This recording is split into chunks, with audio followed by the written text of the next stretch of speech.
মোটরসাইকেলের তেলের জন্য পাম্পগুলোতে দীর্ঘ জট হচ্ছে। এই যে সোহেল, স্টাফ রিপোর্টার।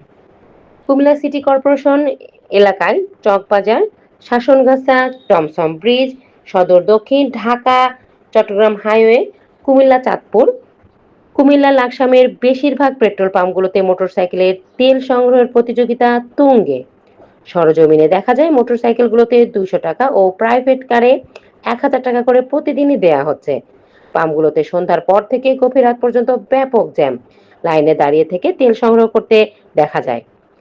পূর্বে পাম্পগুলোতে ব্যাপক বিশৃঙ্খলা সৃষ্টি হয়, পুলিশের উপস্থিতি দেখা যায়, এতে বিশৃঙ্খলা অনেকটাই কমেছে।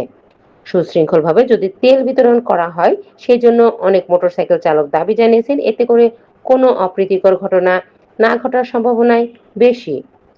এছাড়া সন্ধ্যার পর তেল না দিয়ে দিনব্যাপী বিক্রি করলে পাম্পগুলোর কার্যক্রম পরিচালনা করলে দীর্ঘ সারি কমে আসবে, এমনটাই মনে করেন সংশ্লিষ্ট চালকগণ। কিছু কিছু পাম্পে বোতলে তেল সংগ্রহ করার জন্য বিভিন্ন চাপ বা পায়তারা হচ্ছে। এ বিষয়ে আইন শৃঙ্খলা বাহিনীর সদস্যগণ নীতিমালা অনুযায়ী কাজ করছেন। পাম্প সূত্রে জানা যায় চাহিদার তুলনায় সরবরাহ কম থাকায় এমনটি হচ্ছে। ভবিষ্যতে পরিস্থিতি আরো উন্নতি হবে বলে এমনটাই মনে করেন ভুক্তভোগী।